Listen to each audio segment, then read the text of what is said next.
difficult to be able to move into a place of seriousness, with another being to really tell them actually in articulation what it is that you mean, you know. And so you might talk to them and say this or say that, and whatever it is, but it's really important that we understand, Right now the camera is a little angled, you know. For me, when the camera's at an angle, I grab all four legs from the top, and then I just bend where with my arms. No, actually, you can bend like this, like using one to pull and then one to push, like just straightening,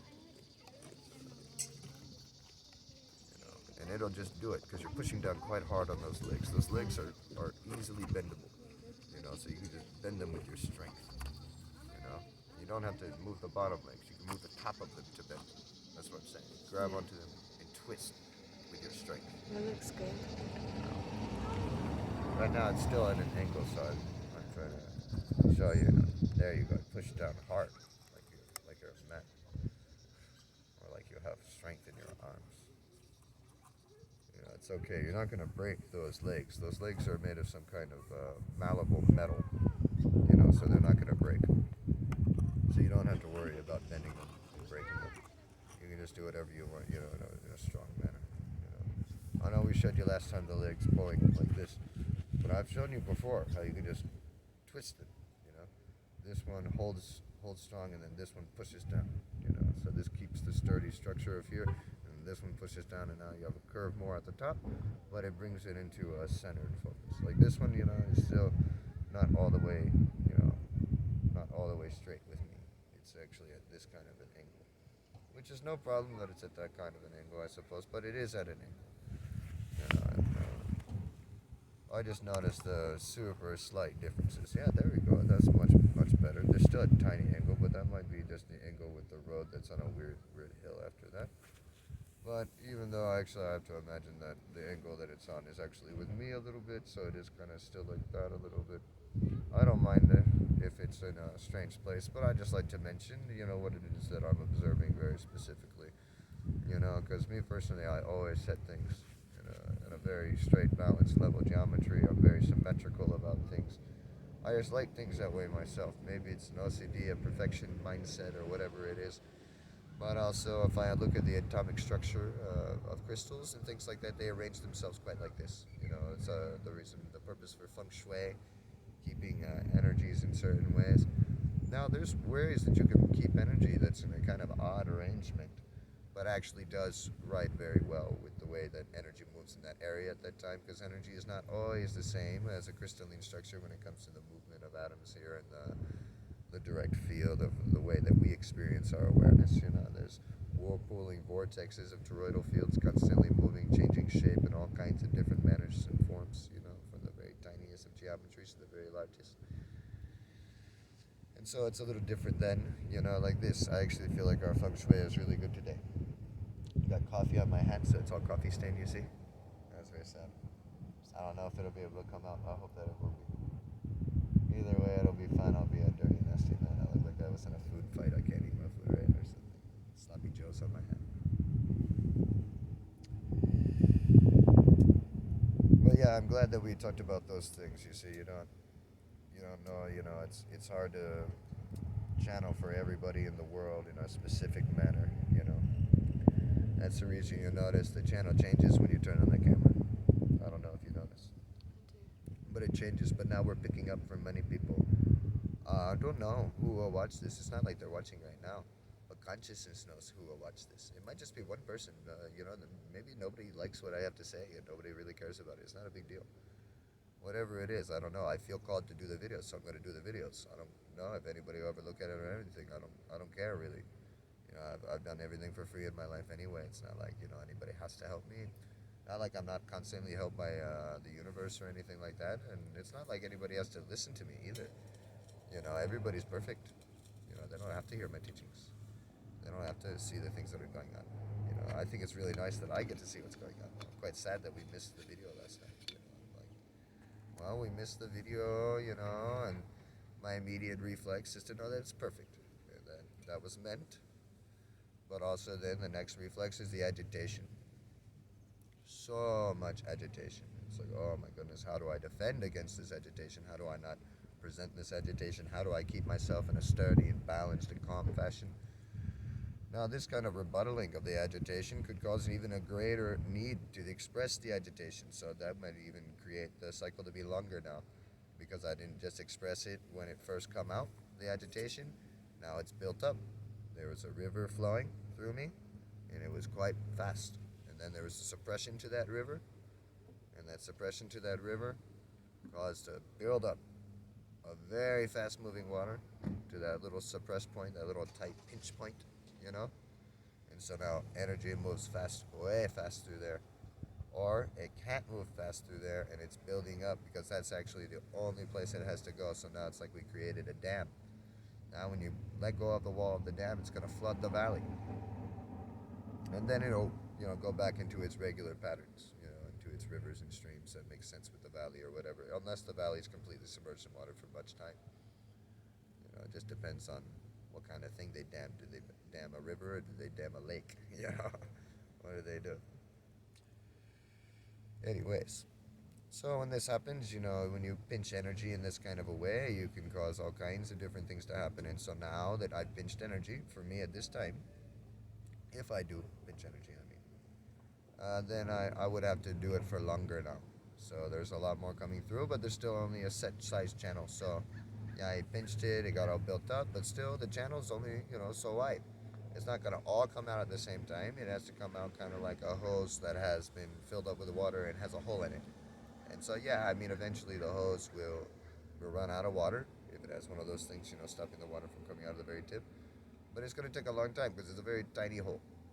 There's plenty of pressure. It's shooting out quite far, but it's just going to take a long time to run that out, because it's not moving through, the same way.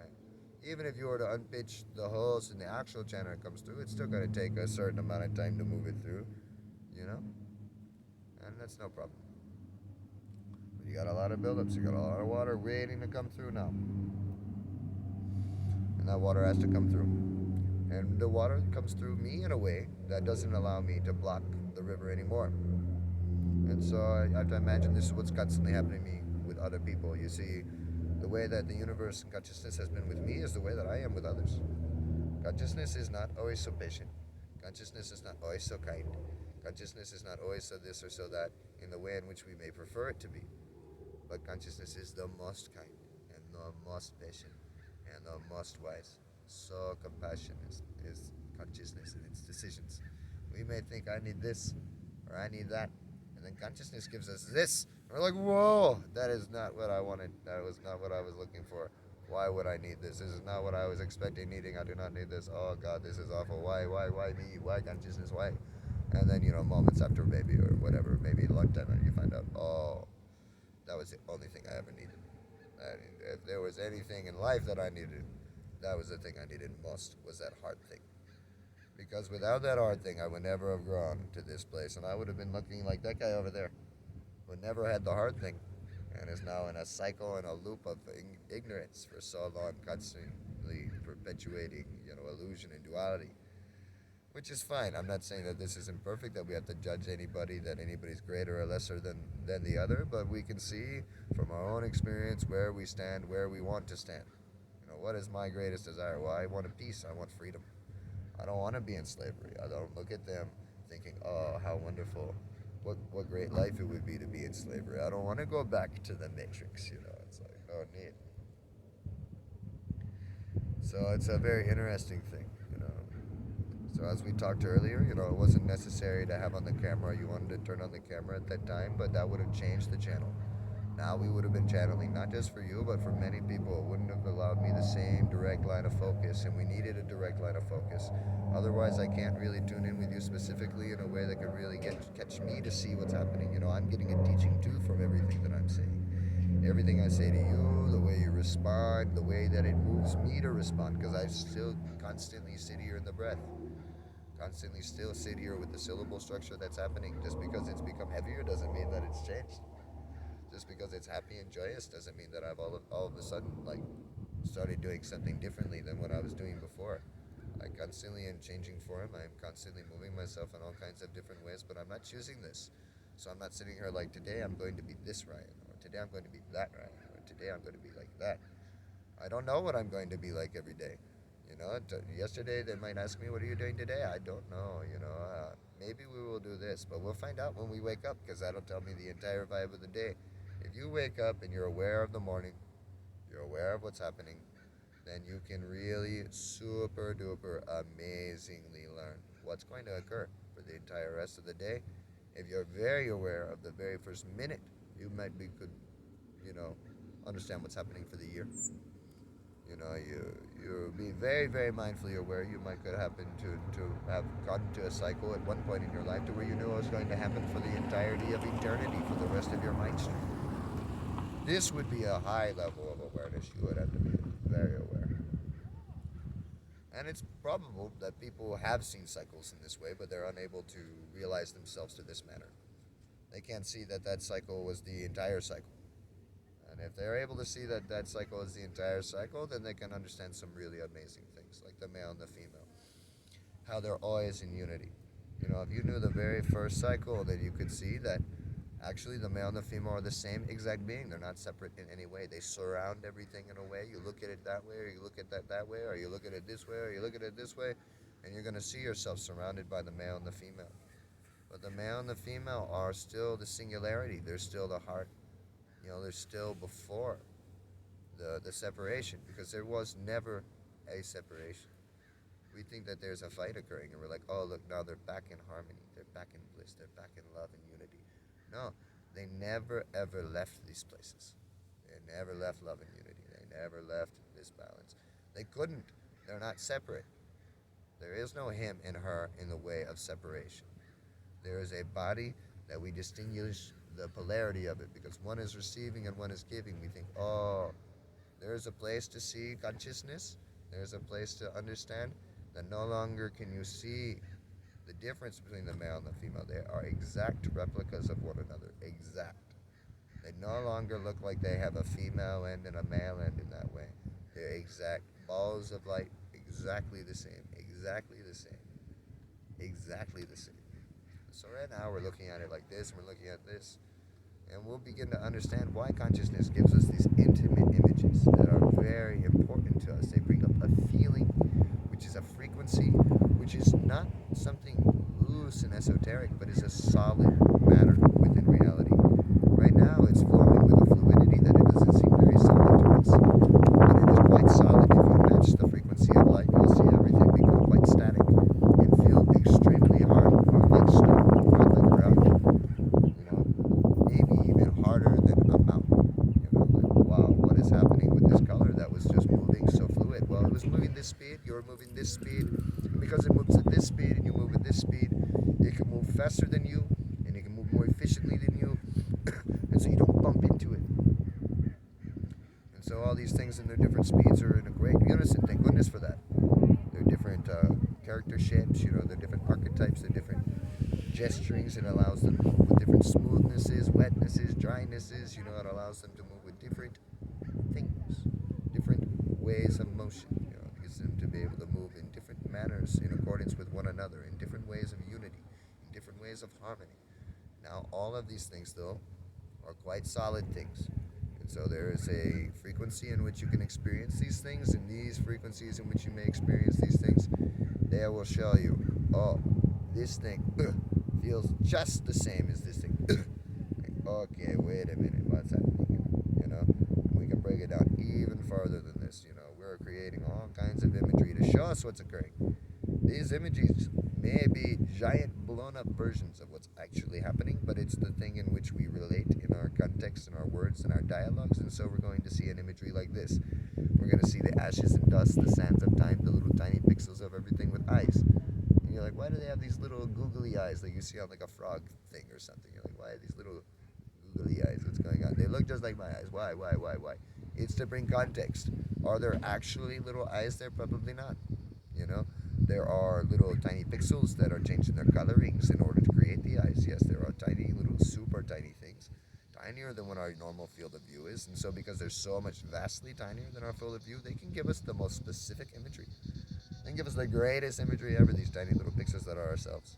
that we've always been with, that we never see anything else but them, that are our feelings, that are our emotions, that are all these amazing, really phenomenal things, these tiny little ashes and dust, little dots, sands of time, however it is, sands of eternity, these things that we are intimately knowing. And there are ways that we have been given the context of our lives, the narration of this book that we're reading, and so we relate things in certain ways in ourselves, like with the male and the female, the beautiful journey of their deep love for one another. This is something extremely intimate and true to us all, actually. So it turns out there is a male and a female. So it turns out there is these things. Of course, they're the same being. So you're looking at the opposite. But they give you all kinds of ways to understand the way in which they route their courtship, so that you can understand the skillful means and you can understand the emptiness. You can understand the wisdom. So skillful means and wisdom, you get this. Oh, okay. So when it's over here, it's this. And why is it like that? Oh, because it's lived all these years. It has perspective, so it knows all the wisdom. That's why she's that way, because she's old. And then him, why is he the way he is? Oh, because he's young. Of course, he's creational. He just got born. He's very curious. Oh, what's this? What's this? What's this? What's this? What's this? Now he has plenty of compassion. He has plenty of motivation. He has plenty of drive. He's moving around. He wants to figure it out. Why? Why? Why? Because he's compassionate. That's why. Okay? All there is why he moves. Compassion. Okay? Living, growing, learning, creating. Oh, wow, this. Oh, wow, that. I want to explain this to everything. I just learned. I never. Does anything else know this? Oh, my goodness. Wow, what is this? She's already seen it all. She's not quite moved by it anymore. She's like, oh, wow. This is good stuff. But who is she again? Our wisdom. Okay, wow. Okay. Who is he again? Our compassion. He is very young. Plenty of compassion, though. All this motivation and drive. Her? Very old. Not a lot of compassion. She doesn't have, really any motivation or drive anymore. But she has plenty of wisdom. I mean, she's seen it all. She rests at the precipice of the very end of all of us. You know, she's seen it all. She knows it continues forever. It's infinitely continuing from her point. So all this thing, she's still going older, older, older, older, older. Never does she die. Older, older, older forever. I watched an image of a woman grow to the greatest ancientness and then grow older.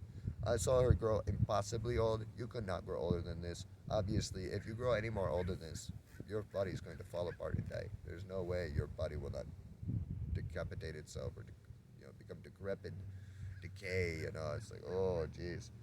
But it turns out he just got older and older and older and older and older and older and older. I mean, just so impossibly old. Like the most beautiful thing I've ever seen, the most terrifying thing I've ever seen. Just the most insane oldness. This beautiful woman watched her whole life pass, and she became ancient this time. Ancient. So old, you're sure nothing ever become that old. No, nothing could keep going older. How could you? And she did. She became older. And then you're sure, again, no way, no more older, but not older, and older, and older. She never did die. Her body never did. She got smaller and smaller. Her hair faded away. Her color left her face. Translucent was becoming her skin. Kind of like a golem. Like in the movie Lord of the Rings or something. This face of hers, shrinking more and more and more like a voodoo doll. These shrunken heads you see, but not the way of the shrunken head. Plenty of life still in her. Plenty of moisture under her flesh, blood moving, her bones still there, strong. It looked like maybe they were weak and brittle, but she stayed long. She remembered. She stayed alive. She just kept going older and older. Just watched the look in her eyes. So insane, beautiful eyes. She watched them the whole time, the same beautiful eyes. Older, everything else. Older, this woman. You know it's still her. Older. Never did she die. Surely her jaw is about to fall off. Her skin is no longer strong enough to hold up her face, obviously. I mean, look at it. You can see through the skin. It's like wet or something. Her skin is like some kind of translucent texture color, some kind of crazy things happening with her. She just kept getting older anyway. She never did die. She never did fade away. She was eternity. It was gorgeous watching her. You should have seen her when she was young. Wow.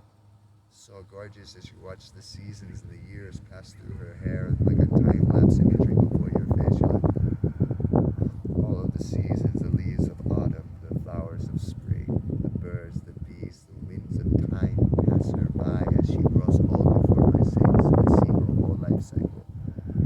Not from the time of her as a young child, though. There was none of that, just from where she was. She was 22, 23. I watched her from that age grow up into her regular, all her 40s, 50s, 60s, 70s, 80s, 90s, 100s, continuing on and on and on into eternity is her ancientness, her wiseness. But you see, she had no reason to move at that age. She's already seen it all. No reason to do anything. She is not going to share the wisdom. She's not going to do anything. She's going to stay there, being the wisdom. No reason to move anymore. She's at the very end. Where is she going to go? She's seen all the flow. She's the entirety of the flow. The all. But he's the new, the baby. While I was watching this, a person was watching the opposite occurring. Could you imagine how young must I have become? Like, what was happening? She was not quite the articulator as me, being wisdom, I was the compassion in that moment. The skillful means the figuring of it out. But I was great at figuring it out. As it turned out, I was the most amazing at it. I could figure out anything. If you showed me all the information I needed, I would come up with a solution like nobody's business.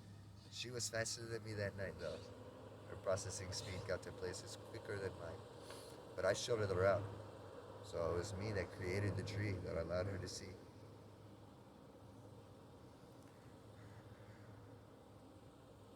That was so beautiful, that statement to me. The structuring of everything built it. On my back does it stand now? You see from the position of the leaves how beautiful it is, the thing I created. You watch and marvel with it. The male, the female, it's wonderful to take on these roles. How gorgeous. He's so beautiful, he's only ever done it out of compassion. Only gave her a very beautiful view the whole time, but he eventually was her too. She was once him. She doesn't remember or something. No compassion.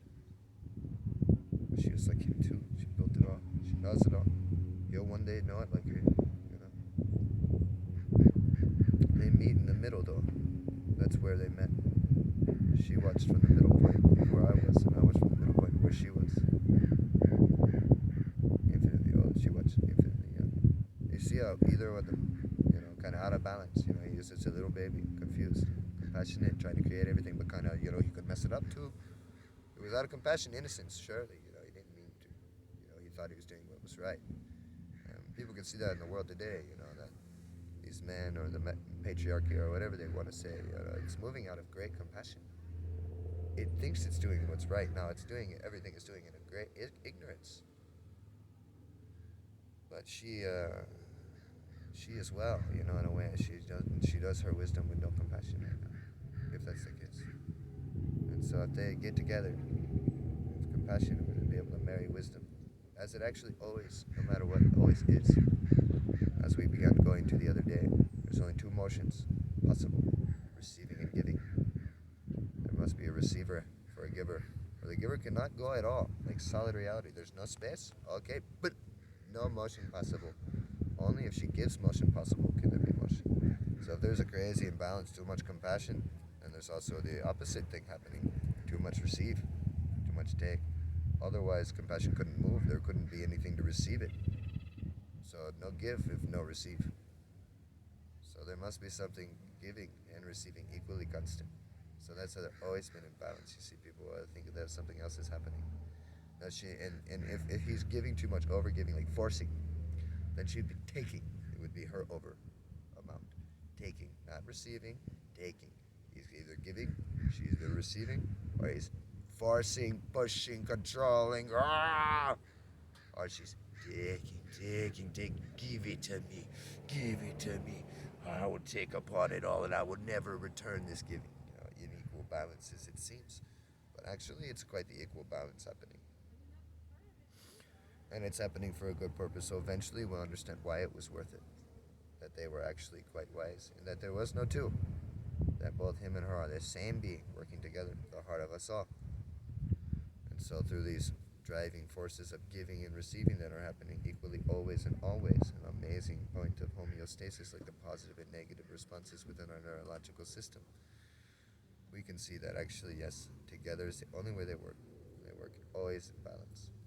And that he has been doing what he's been doing, and she has been doing what she has been doing, but from the place of the greatest of heroes, the mother of creation, the father of all. They've been working in the greatest beauty and harmony and synchronicity always. It's so amazing. We'll see this though, but when it's imbalanced, it looks like her having no motivation. Sure, she has all the wisdom, but she's not going to share it. He is looking for the wisdom. So he's going to do all the crazy things he can do it of try to bring it to the world, whatever it is. Maybe he thinks this is good, maybe he thinks that is good. Well, he's going to learn through experience. She could share her wisdom and he could become much older, much faster. But if he becomes too ancient, he'll have no motivation to move. So we want him to keep his skillful means, you see. It's good for them to meet in the middle, in the in-between, where they're balanced, using both male and female equally. This would be extremely beneficial. And luckily for us, this is all that's ever happening. We are never having this not happen. So perspective shifts and we start to understand what's occurring. But you yourself, you can see how different